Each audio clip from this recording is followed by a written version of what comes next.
Wake up, America. Can if they step up and do it, and that's what we need. We're in crisis right now, Lou. The only way that we're going to collapse is because of an internal threat. Government consists in taking as much money as possible from one class of citizens and giving it to another class. You've reached the office of Dr. Randy Arrington. Please have a seat, and the doctor will be with you in just a moment.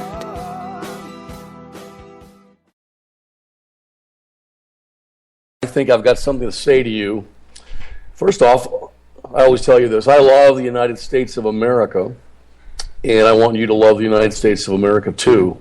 Now, rest assured, those of you that are listening to me, like my students at UCLA and various universities I teach at, have taught at, Dr. A will not try to put his brain into your head like most of the mega-liberal colleague professors of mine. I will, however, motivate you to think, actually think, and to use the analytical part of your brain that very few people want to use. Why? Because it requires actual effort. It requires actual work, and we don't want to do that. Now, on the line with me today is Lou Esposito. Lou is my producer, my sidekick, and those of you that know me from Twitter know that I've given her the honorary tactical call sign of Wench because she doesn't take crap from anybody. Lou, are you there? And the winch is here. Can the doctor hear me? I can hear you. Hey, before we get started, the topic for today and probably the next couple of shows that we do is something I call the paradox of the American presidency. And we'll get into that here in a minute. But this morning when I woke up and I was getting ready to do some research, I flipped on the TV to Fox News, or CNN, whatever I was watching. And there was a woman at a podium in Washington, D.C., I guess Louis Farrakhan and the black Muslims had a 1 million-man march that probably drew 30 or 40,000 people in Washington over this last couple of days. And I heard her screaming this at the top of her lungs at this podium to the screams and roars and applause of the crowd. Down, down, USA. Now here's my Dr. A's advice. If you don't like the United States of America that vehemently, please go find someplace else to live. Feel free to seek another venue to live your life and raise your family. We don't want to subject you to some place that you are vehemently opposed against. So please feel free to leave. Don't let the door hit you in the rear end on the way out. What's ironic about this, Lou, is, and I always go back to one of my mantra sayings, these people are mind raped. They have been mind raped, brainwashed, whatever term you want to use. They've been mind raped by Louis Farrakhan, Jeremy Wright, they're Marxist professors, innumerable activists and cultural Marxists who are trying to make these people hate the United States of America, hate their upbringing, so much so that they will be ripe for a communist revolution or maybe even an Islamic revolution. So please, go find someplace else to live. You know what will happen to them, Lou? They will find out after about 6 months of living somewhere else, wherever that location might be, what they really are missing with the United States of America. You never know what you've got until it's gone. That was as a famous lyric from A Big Yellow Taxi by Joni Mitchell. You don't realize what you've got until until you lost, until it's actually gone, and that's what we're going to find out. So, did you hear any of that today, Down USA? Not until you told me about it. No, because I was too busy preparing for this show and trying to get the word out that we were going to be on today. But we've heard him say it before, right? It's not really even a new thing, and it's not just him, right? No, it's not. And these people have protection because of our Second Amendment. Obviously, they can say freedom of speech, but they also have protection, as does Louis Farrakhan and all these other people, from the Islamo communists in the White House. Barack Obama's protecting them. And a perfect example of Barack Obama's protection for issues that he wants to espouse and push on the United States of America is what's happening right now with Bo Bergdahl. Bo Bergdahl is a traitor. He committed treason. Bo Bergdahl should be tried, given a fair trial, found guilty, convicted, and more than likely sentenced to death. because there are at least 4 or 5 young men from our military that are not alive today because they were looking for him in Afghanistan because they didn't know if he was a prisoner of war or what, and he's the reason that they're dead. And you saw that they had a lieutenant colonel who initially looked at this during the pre-trial hearings, pre-court martial hearings, and recommended 0 jail time, recommended no punishment for Bo Bergdahl. Now, let me just tell you something, folks. This is not coming from the Pentagon, other than that they're the deliverer of the message. This is coming straight from the heart of the Islamo-communist in the White House, Barack Obama, because he is one of them, folks. When are you going to wake up and understand that? When are you going to wake up and realize he is not a Christian, he is not a capitalist, he is not a constitutional Republican that believes in the United States of America. He hates the United States of America, wants to bring us down, and the entire more than 6.5 years he has been in office, he has done everything he can to bring the United States of America down and foment Islamic revolution and communist revolution. It's happening right now, people. You got to understand Dr. A is telling you the truth, and wake up before it's too late. This next election, people, for the President of the United States, as well as the senators that are up for election and all members of the House, is highly critical, probably the most important election of our lives. And we've been saying that since Barack Obama got elected. But we have to stop this right now. And it's really interesting that you put those things together, because I didn't tell you which clips I was going to have ready for the show. I knew the topic, I saw what you were working off of, but I didn't tell you what clips. Anyone listening, understand this just kind of happened. But I think one of the reasons that people fail to realize just what his real agenda is based on what he campaigned on. What we're going to be talking about today is the different presidents and the paradox and the campaigns, because it's very relevant. And if you don't mind, I'd like to go ahead and play this clip that I have of Barack Obama and how he campaigned. I want to hear it. This was 2008 and how he campaigned. And think about this based on what we know about what he's done. And let's hope it plays. Read my lips. I started with a little Bush. I will close Guantanamo. I will restore. I believe that marriage is the union between a man and a woman. Now, for me as a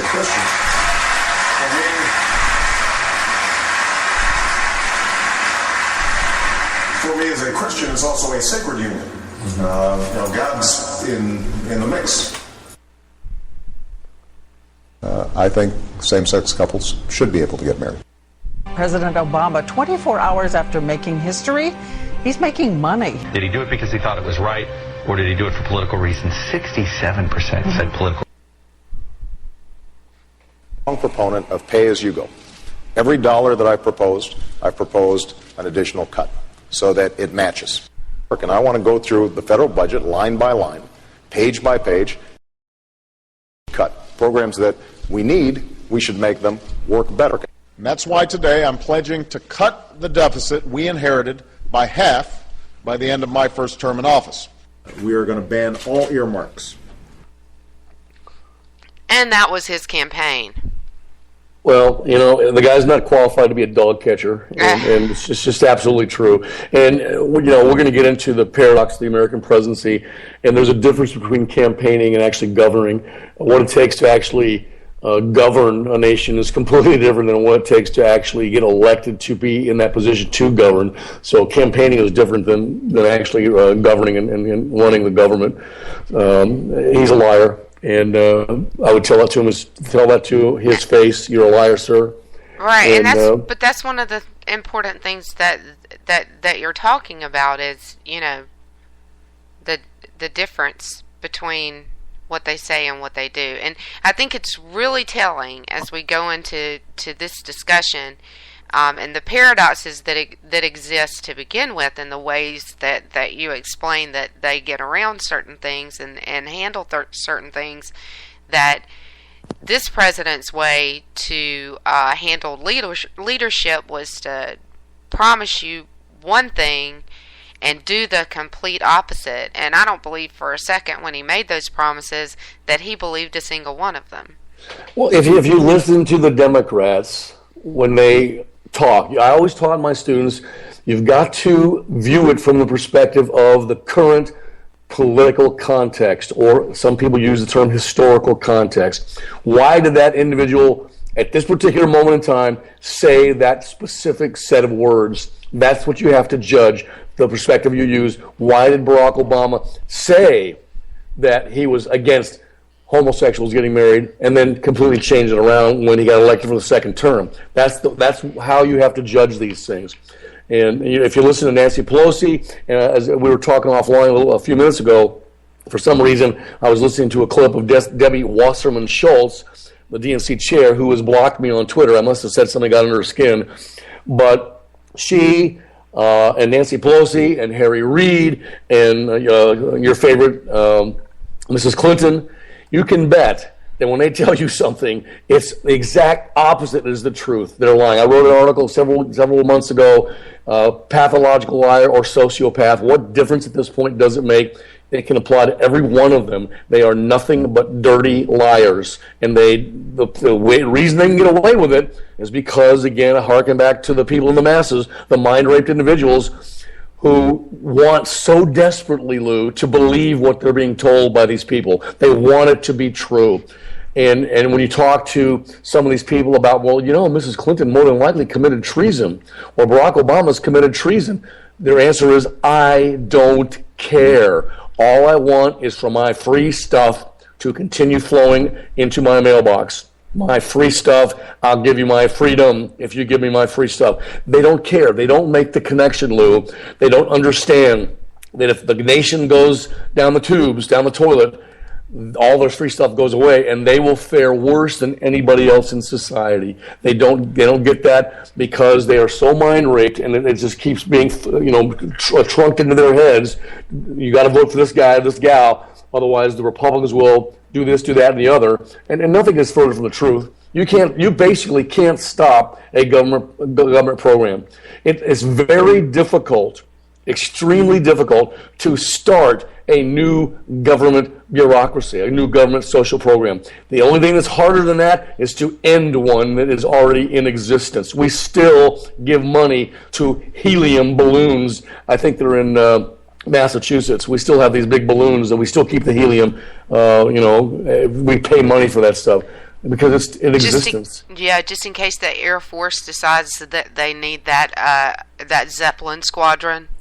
Oh, I love the Air Force. I train the Air Force guys. They're not like naval aviators, but I love them to death. I know, my that's brothers. Sarcasm. The Air Force doesn't want. I mean, look at the jets they have. They don't want a Zeppelin army. What? I know.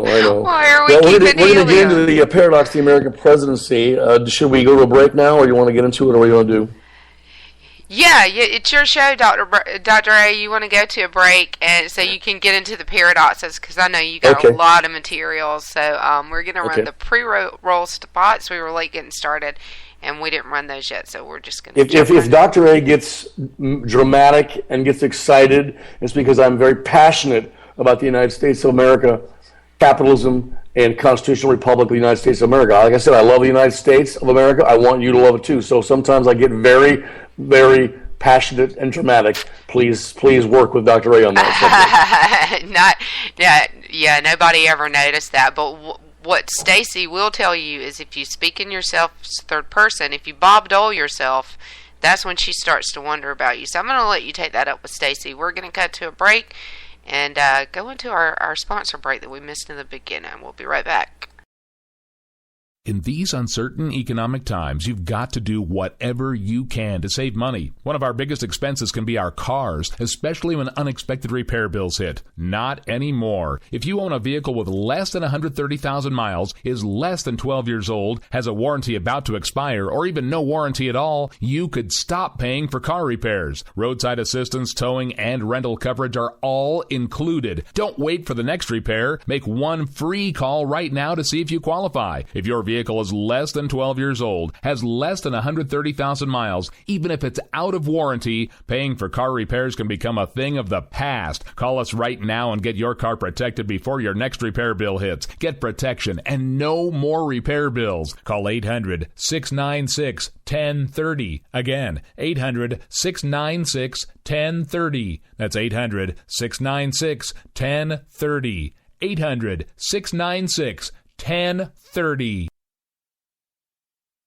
Joe had huge problems with the IRS. I knew it was coming. I hadn't filed taxes since 1990. All the IRS letters coming in added up to a nightmare. To get up to like $68,000, my heart started beating fast. It's like, there's no way, man. I mean, I ain't going to be able to do this. Then they stopped his paycheck. So that's when I started making phone calls and found U.S. Tax Shield. U.S. Tax Shield went to work immediately. They just took the bull by the horns. What blew my mind is he called the IRS right then and there. So why is U.S. Tax Shield A+ rated with the Better Business Bureau? Joe knows. They saved me a ridiculous amount of money. If you owe more than $10,000 to the IRS or state, choose the company Joe chose, U.S. Tax Shield. It was the best decision I made. U.S. Tax Shield is the way to go. Life is good. Thank you, Lord.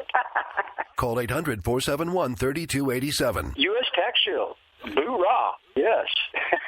800-471-3287. 800-471-3287. All right, so we've made the sponsors happy now. Okie dokie. Let's talk a little bit about the American presidency. Alexander Hamilton, you and I discussed him offline, wrote Federalist number 70. And Alexander Hamilton, he's a unique figure in American history. He's one of our founding fathers. Did not make it to the presidency, but if I'm not mistaken, he was the first Secretary of the Treasury. And his face is still on the $10 bill. Interesting enough about him, he was killed in a duel by Aaron Burr. Aaron Burr was a presidential candidate. I think he ended up throwing a lot of his delegates, electors, to a specific candidate to make sure that Alexander Hamilton didn't go any further than he was already going. And then later on in life, when Aaron Burr was running for the governorship of New York, Alexander Hamilton went out on the campaign trail and just vehemently excoriated Aaron Burr, so much so that Burr challenged him to a duel and then killed him in this duel. If you want to look at American politics today as an ugly business, and it is, when you campaign, but if you want to compare it vis-a-vis what was happening during the first, 100 years of our existence as a nation, it's not even close. It was so ugly back then. Nobody challenged George Washington. He was the logical man to be president for first two terms. But then when you got into the first actual election campaign, Jefferson and Adams, Hamilton, Burr, and those people, Madison, they would go on the campaign trail and they would call each other's mothers whores. And that was the argument they used to gain favor with the electorate. It's just amazingly ugly, and so that's kind of what happened. Subtle. Yeah, huh? At least it's a little more subtle these days. I mean, it's except for the whole birth certificate thing. I'm sure that Alexander Hamilton would have preferred someone question, his mother's integrity or where he was born than to be shot. More than likely. Yeah. Well, he was one of the three men that wrote Federalist Papers. Probably today still considered the greatest work of American political philosophy ever written. John Jay and James Madison, Alexander Hamilton. John Jay, who was the first Chief Justice of the Supreme Court, only wrote a few of them. He got sick and wasn't able to write a whole bunch of them. But in the Federalist number 70, writing in that paper, Alexander Hamilton basically argued that the fledgling United States of America desperately needed a president, and that the American president was necessary. But over the last, 226 years, many so-called scholars out there in academia, Lou, have demonstrated that the American presidency, while it is a unique and vital political construct, it's also an inherently dangerous paradigm as well. So right there, you'd have the first logical paradox of the American presidency, that it is unique, but it is always potentially dangerous. Now, why would that be the case? Well, you think back to when, in 1787, when they got together in Philadelphia to amend the Articles of Confederation. That was why the men got together. They didn't get together to write a constitution. They got together to write the Articles of, or amend the Articles of Confederation. Now, think about back in our founding. The Declaration of Independence, written by Mr. Jefferson, was basically designed to prevent tyranny. The Articles of Confederation were designed for that specific purpose as well, to prevent tyranny. When they got together in Philadelphia, the Constitution was written and designed by these men, the Founding Fathers, to prevent anarchy. So, that being the case, fear of tyranny and prevention of